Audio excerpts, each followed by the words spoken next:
Joshua is what I would call one of the guys in the top 10 in the Bible because we see a long life of Joshua. He actually lived 110 years. That's at the end of Joshua. It says he lived to be 110. He went through the desert, which we'll look at in just a moment, and then he went into the Promised Land. He led the children of Israel through many, many battles. And in the book of Joshua and in the other books of the Bible, no mention is ever made of any gross sin or failing. And so this puts him in the top 10 as far as I'm concerned. There was one Arab judgment, which we'll get to perhaps, but in terms of major failings, there were none. And so there's a reason why that happened, I think, and we'll get to that as we go along. So I want to start with his early history. Now, you may not realize, but Joshua is in several of the books of the Pentateuch before we ever get to Joshua, which is very unusual. There aren't very many people mentioned previously and then again in their own book. So the early history of Joshua is very helpful understanding how he became the leader he became and why he was able to be constant through 110 years of life and never fall away. And so let's go over first to Exodus chapter 17, verses 8 through 13. If you have a Bible, you can follow along. I'll give you a moment to open if you want to. And this is when the children of Israel are in the desert. And they are attacked by a group of people called the Amalekites. And it says the Amalekites, in verse 8, came out and attacked Israel at Rephidim. Moses said to Joshua, and this is the very first time Joshua's ever mentioned, choose some of our men and go out and fight the Amalekites. Tomorrow I'll stand on top of the hill with the staff of God in my hands. So it says Joshua fought the Amalekites as Moses ordered. And evidently he was, even at a young age, he was a person who would become a leader. And Aaron and Hur went to the top of the hill. As long as Moses held up his hands, the Israelites were winning. But whenever he lowered his hands, the Amalekites were winning. When Moses' hands grew tired, they took a stone and put it under him, and he sat on it. Aaron and Hur held up his hands, one on one side, the other on the other side, so his hands remained steady till sunset. So Joshua overcame the Amalekite army with his sword. So this is the first mention of Joshua as a military leader, but it kind of shows that he must have had something going for him because they probably put 100,000 men into the field, and he's the man who's in charge of these people, even though he's somewhat young at this point. This incident occurs when the Israelites are have just escaped out of Egypt. They've been in the desert for about maybe 3 or 4 months. All of a sudden they're met by the Amalekites. So Joshua's a pretty young guy, and yet here he is at the head of the army. So he had Moses' trust at this point. Then there's another incident out in the desert. Now, the Israelites didn't have a temple at this point. They had a tabernacle, and then God gave them instructions on how to basically make a movable tent tabernacle, and that's where they worshiped. And so in Exodus 33, 7 through 11, we have another little glimpse of Joshua, and it's a very important glimpse. I think it's actually the key to his whole life, amazingly. So you may have, several times I skipped over this. I've read through the Old Testament several times. I skipped over this, but one day I realized the importance of it. Exodus 33:7. Now, Moses used to take a tent and pitch it outside the camp, some distance away, calling it the tent of meeting. Anyone who was inquiring of the Lord would go to the tent of meeting outside the camp. So they'd have to walk a little ways, and everybody could see them going to the tent of meeting. So I guess that's part of a public demonstration of faith. Whenever Moses went outside the tent, all the people rose and they stood at the entrance of their tents. they watched Moses until he entered the tent. As Moses went into the tent, the pillar of cloud would come down and stay at the entrance while the Lord spoke to Moses. So this is kind of how they were worshiping in the desert, kind of amazing. Whenever the people saw the pillar of cloud standing at the entrance to the tent, they all stood and they worshiped, each at the entrance of his tent. So this became the worship time, and it might have happened several times a week. We don't know.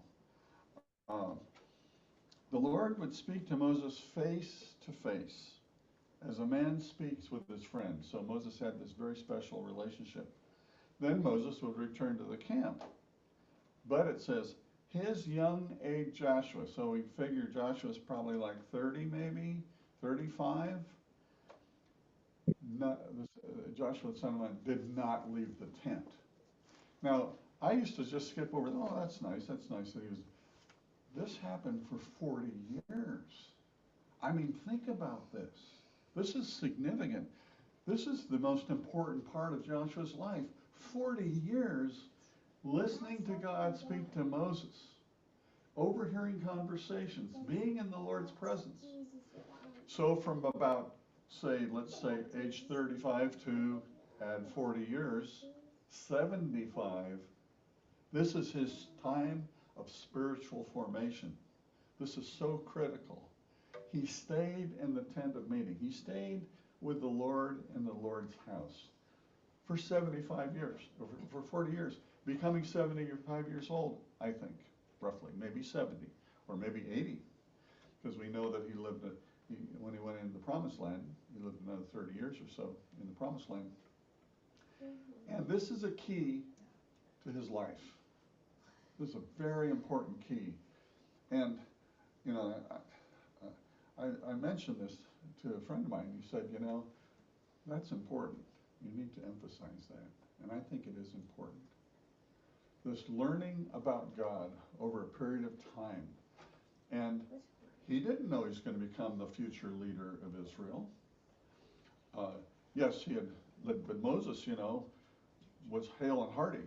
If you read about the end of Moses' life in Deuteronomy, it says that at 110 years, Moses' strength had not failed, that he was just as strong as he was at age 80 when he started walking through the wilderness. So Joshua would not have thought, well, I guess Moses is probably going to live to be 200 years old. I don't know. I'll never be anything special, but Joshua stayed in the tent of meeting. He stayed where God was. He listened to those conversations, and he learned to know the Lord very closely. This is a key to his life.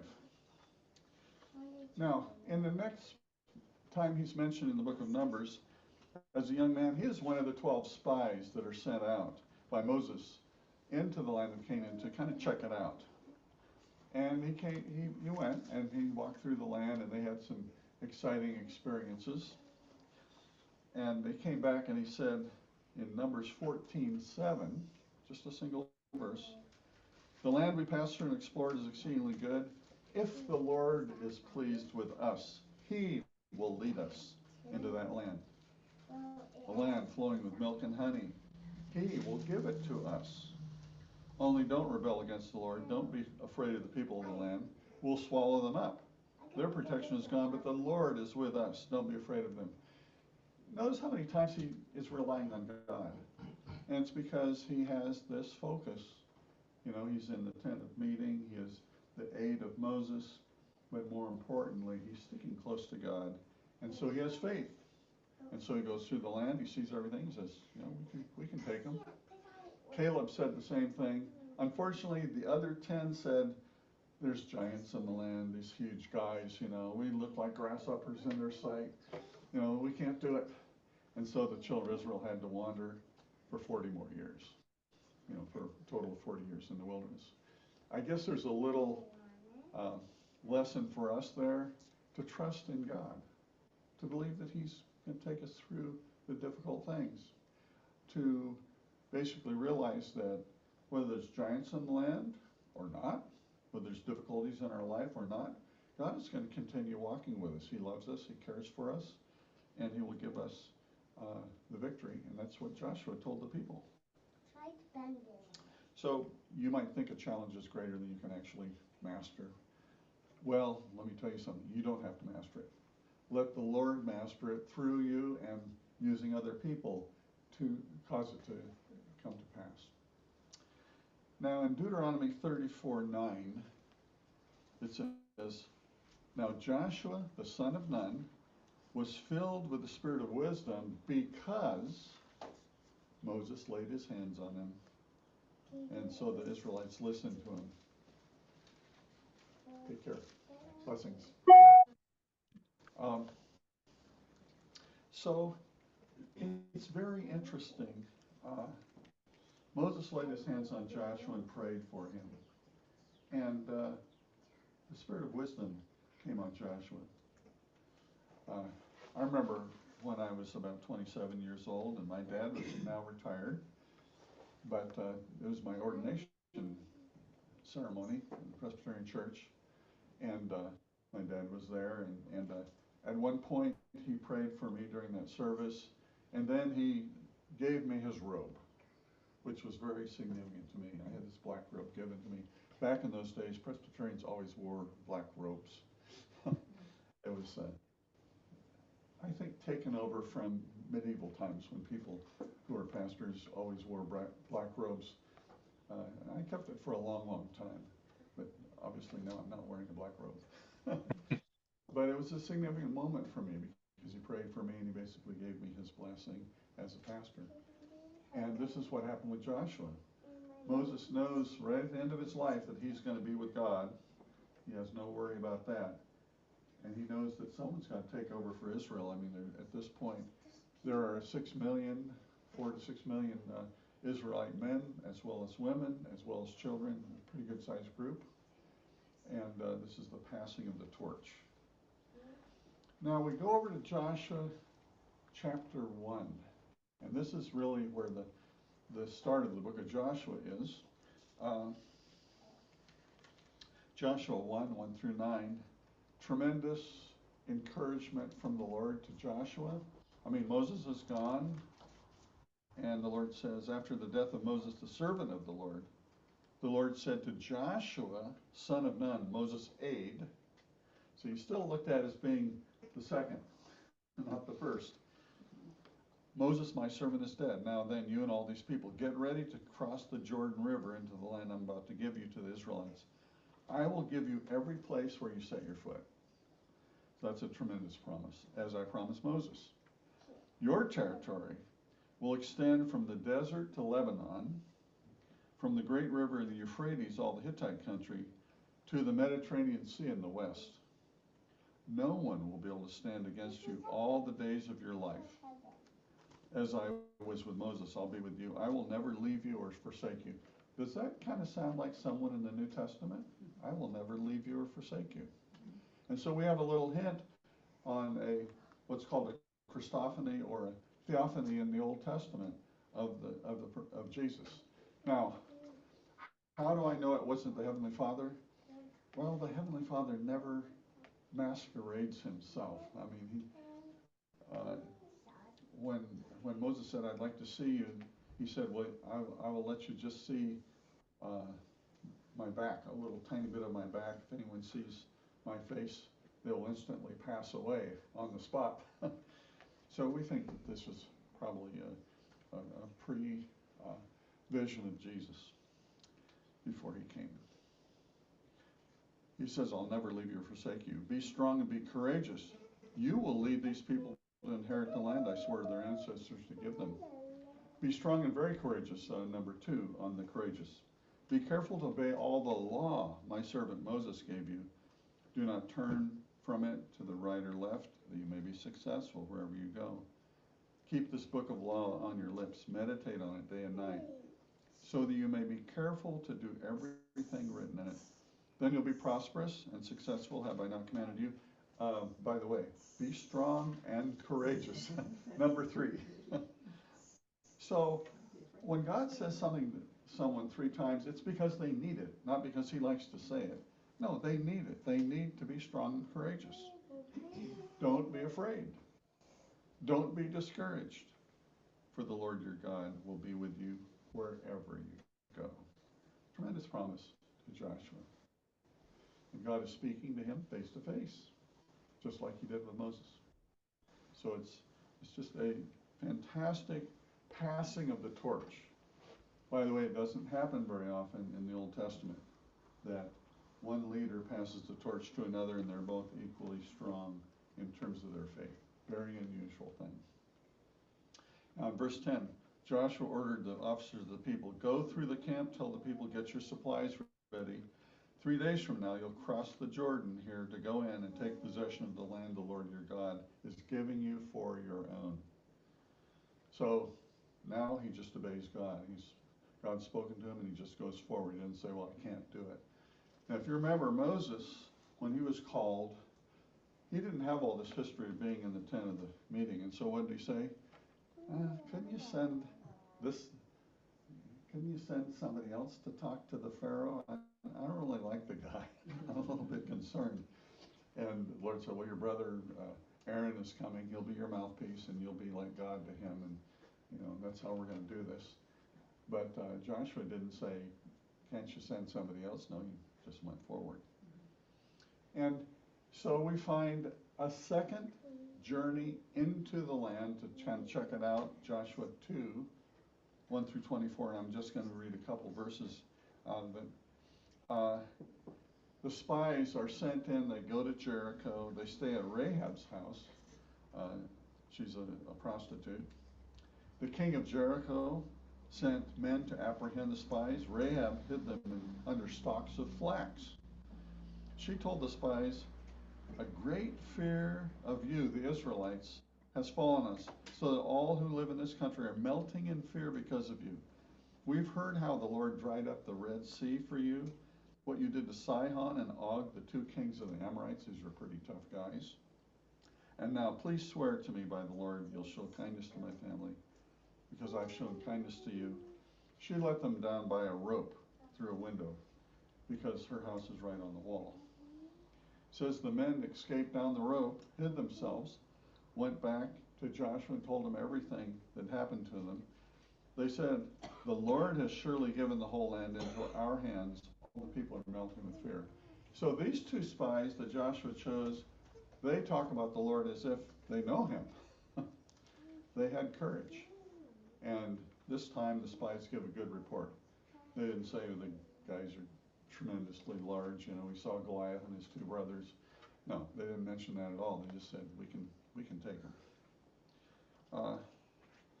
Now, it took 40 years for these two spies being taken care of in the wilderness for them to realize God could take care of them also.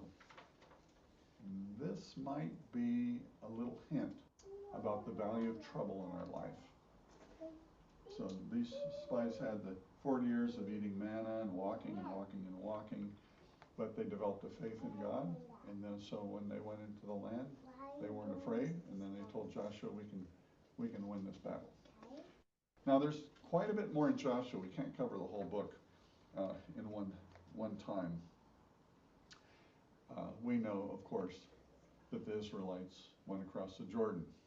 I did see a picture of Jordan when it's at full rush, and it's a roaring river. It is not just a little stream.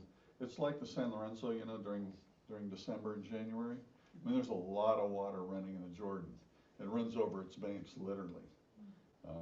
And so when they went to the Jordan, and the Jordan, it said, was at full rush when they're supposed to go into the land.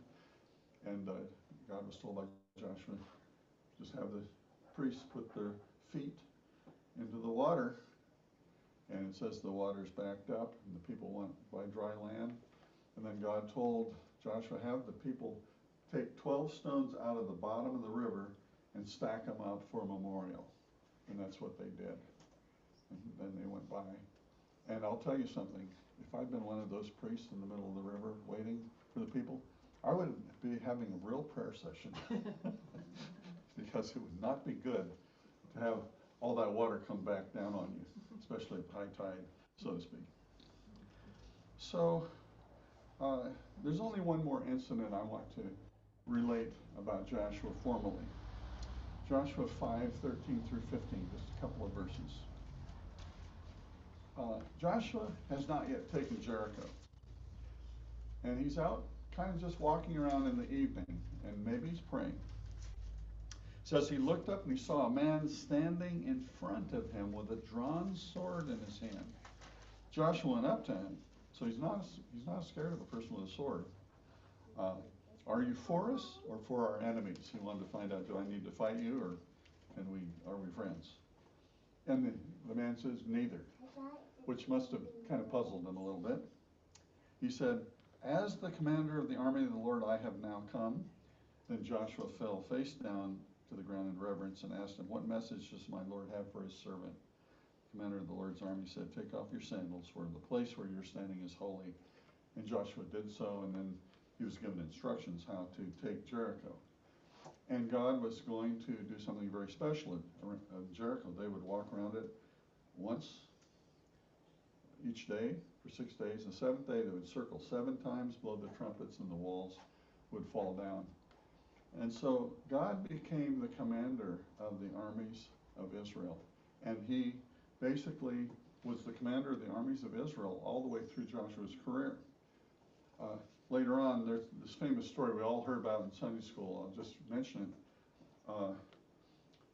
Joshua is fighting 5 kings who came out against Israel. And they're having a pretty good time. They're winning the battle, but there's so many men that they need to defeat that Joshua actually calls out and says, sun, stand still, moon, stand still. And it says for almost the whole day, the larger part of the day, the sun and the moon stood still. And it says that God never before or again listened to the voice of a man in this way. And so Joshua's faith is in evidence here. He was a man of faith. He was not only a tremendous military commander, but he was a man of faith to the place where he could actually speak to God, and God listened to his voice and stopped the sun and stopped the moon. How did that happen? I don't have a good explanation for that, but this world, including this, well, there's sand underneath the carpet, but it's God's sand and it's God's carpet. So, not hard to believe that God can do whatever he chooses to do, even though we might say, how is it possible? Now, I should mention also, Joshua at one point just went ahead and attacked a city. It was a small city. And unfortunately, when he attacked it, the Israelites were beaten back. And then Joshua and the elders fell on their faces before the Lord and said, what's going on here? If we can't beat this small city, the rest of the people in the land are going to just crush us. And God said, there's someone sinned, and they found the man. The man had hidden a beautiful chunk of gold and as well as a beautiful garment. And they weren't supposed to do that when they took the city. And so he was put to death for disobeying God. That's the only time in the book of Joshua where Joshua made an obvious mistake. I mean, he should have asked God about the city, and he didn't. And they just went and tried to take it, but there was an error on his part. But other than that, this man had a tremendous career as a spiritual leader. And I just have to go back to what I said earlier. 40 years spent in the Lord's house, listening to God. The character of God becoming his character to some degree. I mean, obviously, no man can take on the character of God fully because we're not large enough inside. God is too big. But God's Spirit came into Joshua, transformed him, and he became probably, quite honestly, the greatest military leader that Israel ever had. David was a tremendous leader, but he didn't have the kind of success that Joshua had. I mean, just incredible what happened. So anyway, that's a little bit of the story of Joshua. I encourage you, if you have never read the book of Joshua, enjoy reading it now, because now you know a little bit about it. We're going to